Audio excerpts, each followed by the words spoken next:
ప్రస్తుతం మనతో పాటు సీనియర్ పొలిటీషియన్ అండ్ మాజీ హోంమంత్రి మైసూర్ రెడ్డి గారు ఉన్నారు. ఒకసారి వారితో మాట్లాడదాం. సార్ నమస్కారం సార్.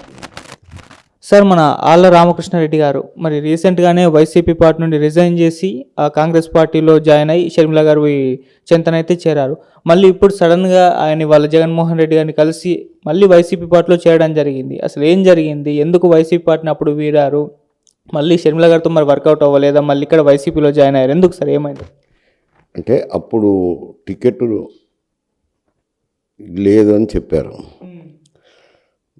లేదనే సందేశం వచ్చిన తర్వాత ఆయన రాజీనామా చేసి వైఎస్ఆర్సీపీకి కాంగ్రెస్ పార్టీలో తర్వాత షర్మిల గారి నాయకత్వం వహించిన తర్వాత చేరారు. ఇది కేవలం మరి మళ్ళీ ఏదో పిలిచి బుజ్జగించుకున్నట్టుంది. ఎందుకంటే కొంచెం బలమైన నాయకుడు కాబట్టి షర్మిలకు బలం చేకూరుతుందని చెప్పి ఆమె బలం తగ్గించే దానికోసమే మళ్ళీ రామకృష్ణారెడ్డిని ఏదో సర్దుబాటు చేసుకొని పిలుచుకున్నారు. అట్లా కొందరు చాలామంది నాయకులు వెళ్ళిపోయి కాంగ్రెస్ పార్టీలో చేరి వైఎస్ఆర్ షర్మిల కింద పనిచేస్తారని ఒక అభిప్రాయంతో కలుగుతుంది ఒకరొకరిలో. అప్పుడు కాంగ్రెస్ పార్టీ ఇంతవరకు అయితే కనుక అక్కడ ఆంధ్రప్రదేశ్లో విభజన తర్వాత చాలా పెద్ద దెబ్బ, కోలుకోలేని దెబ్బ తగిలింది. కానీ ఇప్పుడు ఆ పార్టీకి ఉత్తేజం కలిగించాలని చెప్పి హైకమాండ్ వారు షర్మిల గారిని కాంగ్రెస్ నాయకత్వం అప్పచెప్పారు. సరే, కొంచెం జనంలో కూడా కొద్దిగా చలనం వస్తుంది కాంగ్రెస్ పార్టీ పట్ల. అంటే గతంలో విభజన స్మృతులన్నీ మర్చిపోయి కొంచెం కాంగ్రెస్ పార్టీ పట్ల పెరుగుతుంది. పెరగకుండా తగ్గించాలంటే స్థానిక నాయకులు లేకుండా చేయాలనే ఉద్దేశంతోనే మళ్ళీ రామకృష్ణారెడ్డిని ఏదో సర్దుబాటు చేసుకున్నట్టున్నారు. మరి ఇప్పుడు రామకృష్ణారెడ్డి గారికి మళ్ళీ మంగళగిరిలోనే సీట్ ఇస్తారంటారా, లేకుంటే వేరే ఎక్కడైనా ఇచ్చే ఛాన్స్ ఉందా? అంటే మంగళగిరిలో వేరే వారు పోటీ చేస్తున్న వార్తలు కూడా వచ్చాయి. వార్తలు వచ్చినాయి. వచ్చిన తర్వాతనే ఆయన రాజీనామా చేయడం కూడా జరిగింది. కానీ ఇప్పుడు ఏం సర్దుబాటు చేసుకున్నారో నాకైతే తెలియదు. ఏదో చెప్పి నచ్చ సర్దుబాటు చేసుకుంటారు. ఏదో ఒక ఆశ చెప్పంది కుదరదు కదా. మరి సీట్ ఇస్తారో లేదో, ఇస్తామని హామీ ఇచ్చారో ఏం చెప్పారో. కాంగ్రెస్ పార్టీ బలహీనపడాలంటే స్థానిక నాయకులు ఉండకూడదనే ఉద్దేశంతో మళ్ళీ పిలుచుకున్నారు. సరే, ఇటు వైసీపీ నుండి చాలామంది వెళ్ళిపోయి అటు టీడీపీలో, జనసేనలో అండ్ కాంగ్రెస్ పార్టీలో జాయిన్ అవుతున్నారు. మరి ఇప్పుడు ఆళ్ళ రామకృష్ణారెడ్డి గారిని అయితే వెనక్కి పిలిపించారు. మరి మిగతా వారు కూడా వచ్చే ఛాన్స్ ఏమన్నా ఉంటుందా? అటువంటి ప్రయత్నం ఏమన్నా జగన్మోహన్ రెడ్డి గారు చేసే అవకాశం ఉందా? అంటే కొద్ది చోట్ల కాంగ్రెస్ పార్టీ తెలుగుదేశం అయితే ఏం చేయలేరు. ఆ పార్టీ శాఖలు అయితేనేమి వాళ్ళకు మొదటి నుంచి 81 నుంచి వాళ్ళకు బలంగా ఉంది ఆ పార్టీ. చాలా సంవత్సరాల అధికారంలో ఉండడం జరిగింది. అందువల్ల గ్రామాన కూడా కార్యకర్తలు వాళ్ళు ఉన్నారు కాబట్టి ఆ పార్టీని ఏం చేయలేరు. జనసేన కూడా ఇటీవల పుంజుకుంటా అన్నది వాళ్ళు కూడా ఒక అవగాహనకు వచ్చినారు. సీట్లు సర్దుబాటు చేసుకొని ఓటిగా కంటెస్ట్ చేసి జగన్కు ఒక అభ్యర్థి ఉండేటట్టు చూసుకోవాలనే అవగాహనలో ఉన్నారు. అదే మొన్న 2 సీట్లు ఇచ్చారు కదా. తెలుగుదేశం 2 సీట్లకు అభ్యర్థులను ప్రకటించిన తర్వాత జనసేన కూడా 2 సీట్లకు ప్రకటించినారు. అంటే కొన్ని పత్రికల్లో వీరి మధ్య విభేదాలు పడుతున్నాయి అనేది ఒకటి వచ్చింది, వార్తలు వచ్చినాయి. వచ్చినప్పుడు తెలుగుదేశం పార్టీ ఖండించినారు. జనసేన కూడా ఆయన స్టేట్మెంట్ అప్పుడే మేము కలిసే పోటీ చేస్తాము, ఇక్కడ మాత్రం జనసేన అభ్యర్థులు అన్నారు. తెలుగుదేశం పార్టీ కూడా దాంట్లో మాకు ఇబ్బంది ఏముందిలే, అదే అవగాహనలో ఉన్న సీట్లకే వాళ్ళు ప్రకటించినారు అభ్యర్థులని. వాళ్ళు కూడా రిజైండర్ ఇచ్చినారు.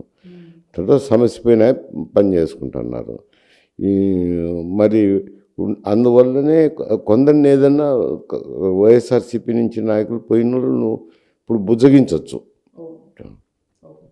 సరే, ఇటు కాంగ్రెస్ పార్టీని అండ్ వైఎస్ షర్మిల గారిని జగన్మోహన్ రెడ్డి గారు అంత సీరియస్గా తీసుకున్నట్టు కనిపించట్లేదు. అంటే చాలా సిద్ధం సభల్లో చూసుకుంటే ఎక్కువగా చంద్రబాబు గారిని, పవన్ కళ్యాణ్ గారిని టార్గెట్ చేసి మాట్లాడుతున్నారు, కానీ కాంగ్రెస్ పార్టీ ప్రస్తావన ఆయన తీసుకురావడం లేదు. అంటే ఎందుకంటారు? అంటే ఇప్పుడు కాంగ్రెస్ పార్టీని విమర్శించడం వల్ల అయితేనేమి, షర్మిలాని విమర్శించిన దానివల్ల పార్టీ బలపడే అవకాశాలు ఉంటాయి. పార్టీ బలపడినప్పుడు వైఎస్ఆర్సీపీ ఓటు చీలుతుంది. ఎందుకంటే గతంలో విభజన తర్వాత కాంగ్రెస్ పార్టీకి నాయకత్వం లోపించడం అయితేనేమి, ప్రజల్లో కొంత విభజన గురించి విమర్శలు ఉండటం వల్ల అయితేనేమి కాంగ్రెస్ పార్టీ నుంచి చాలామంది నాయకులు వైఎస్ఆర్సీపీలో చేరినారు. వాళ్ళ ఓట్ బ్యాంక్ కూడా కాంగ్రెస్ పార్టీ ఓట్ బ్యాంక్ అంతా వైఎస్ఆర్సీపీకి చేరడం జరిగింది. ఇప్పుడు ఈ ఎన్నికల్లో ఎంత ప్రభావం చూపుతుందో చెప్పలేను, కానీ బట్ ఈ 2029 ఎలక్షన్లకైతే కనుక గట్టి ప్రభావమే చూపుతుంది. అందుకని పార్టీ దెబ్బతినకుండా ఉండాలని వాళ్ళు తగు జాగ్రత్త చర్యల్లో ఈ చర్యలన్నీ చేపట్టవచ్చు. సార్, ఇప్పుడు మరి ఎలక్షన్స్ ముందర రేవంత్ రెడ్డి గారితో ఒక భారీ బహిరంగ సభ ఏర్పాటు చేయబోతున్నారు కాంగ్రెస్ పార్టీ అని చెప్పేసి వార్తలు కూడా వినిపిస్తున్నాయి సార్. మరి ఎలా ఉంటుంది రేవంత్ రెడ్డి గారు వచ్చి ప్రచారం చేస్తారు? రేవంత్ రెడ్డి గారు కాంగ్రెస్ పార్టీ తరఫున ఏపీలో చేయొచ్చు, దానికి ఏముంది. ఎందుకంటే అతను కాంగ్రెస్ చీఫ్ మినిస్టర్ కదా. మొన్న తెలంగాణ ఎలక్షన్స్లో కూడా కాంగ్రెస్ పార్టీ తరఫున కర్ణాటక ప్రభుత్వంలో మంత్రిగా ప్రాముఖ్యతలో ఉన్న వ్యక్తి డికే శివకుమార్ గారు కూడా ఇక్కడ ఎన్నికల సభల్లో పాల్గొనడం అయితేనేమి, వారి వ్యవహారాలన్నీ అభ్యర్థుల విషయం ఎంపికలు అయితేనేమి చూసినారు. అలాగే ఇది పక్క స్టేటే అవుతుంది కదా, ఆంధ్ర ఇప్పుడు తెలంగాణకు పక్క స్టేట్ అయినప్పుడు ఇక్కడ కాంగ్రెస్ పార్టీ అధికారంలో ఉంది కాబట్టి తప్పకుండా సహాయ సహకారాలు చేసేదానికి అవకాశం ఉంటుంది.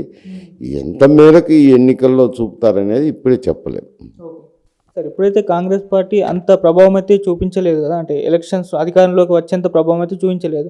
మరి టీడీపీ జనసేన కూటమితో ఏమన్నా వెళ్ళే ఛాన్స్ ఉంది? అంటే బీజేపీతో ఇంకా పొత్తులో అయితే ఒక గందరగోళ పరిస్థితి ఏర్పడింది. మరి షర్మిల గారితో కాంగ్రెస్ పార్టీతో ప్రయాణం చేసే అవకాశం నాకు అనిపిస్తుంది. షర్మిల కాంగ్రెస్ పార్టీ షర్మిల అధ్యక్షురాలు అంటే కాంగ్రెస్ పార్టీతో అవగాహన ఉండేదానికి అవకాశమే లేదు. వాళ్ళు ఎందుకంటే వాళ్ళు నేషనల్ పార్టీ కాబట్టి ఆ పార్టీ వ్యవహార శైలి ప్రకారమే నడుచుకోవాల్సింది ఉంటుంది. మళ్ళీ తెలుగుదేశంతోనూ జనసేనతోనూ పొత్తుండే అవకాశం లేదు. సరే, మరి బీజేపీతో పొత్తు ఇప్పటికి కూడా తేలలేదు. మరి కొన్ని నెలల్లో ఎలక్షన్స్ అయితే రాబోతున్నాయి. ఇప్పటికీ టీడీపీ జనసేన అభ్యర్థుల్ని ప్రకటించడం లేదు. అటు జగన్మోహన్ రెడ్డి గారు ఒకవైపు విడతల కొద్ది అభ్యర్థులను ప్రకటిస్తూ వస్తున్నారు. మరి బీజేపీతో పొత్తు తేలేంత వరకు అభ్యర్థులను ప్రకటించారా? అసలు బీజేపీతో పొత్తు ఓకే అవుతుందా? ఏం జరుగుతుందంట? అంటే బీజేపీతో చర్చలు చేసుకుంటున్నారు తెలుగుదేశం కానీ జనసేన నాయకులు కానీ. ఆ చర్చల్లో కొంత గతంలో అయితే వీళ్ళు మేము గెలిచిన సీట్లన్నీ మీకే ఇస్తాము పార్లమెంట్ అనేది ఒక బేరసారాల్లో భాగంగా మాట్లాడుతూ వచ్చినారు. కానీ ఇప్పుడు ఇక్కడున్న కాంగ్రెస్ నాయకులు ఉన్నారు కదా, కొందరు కాంగ్రెస్ పార్టీలో నాయకులు, కిరణ్ కుమార్ రెడ్డి అయితేనేమి, పురంధరేశ్వరి అయితేనేమి, వైఎస్ చౌదరి అయితేనేమి, రమేష్ అయితేనేమి, వీళ్ళందరూ కూడా కాంగ్రెస్ పార్టీలో కంటెస్ట్ చేయాలా అనే అభిప్రాయంతో ఉన్నారు. వాళ్ళు కూడా పార్టీని కొంచెం ప్రోత్సహిస్తున్నారు, అలయన్స్ పెట్టుకోండి, కొన్ని సీట్లు అడగండి అని. దాంతో ఇప్పుడు సీట్లు అడిగే పరిస్థితి ఏర్పడింది. ముందైతే మీనమేషాలు లెక్క పెట్టుకుంటున్నారు. ఈ మధ్యన ఏదో కొంత సర్దుకుంటూ పోతుంది కదా అనే ధోరణికి వచ్చినట్టుంది తెలుగుదేశం జనసేన.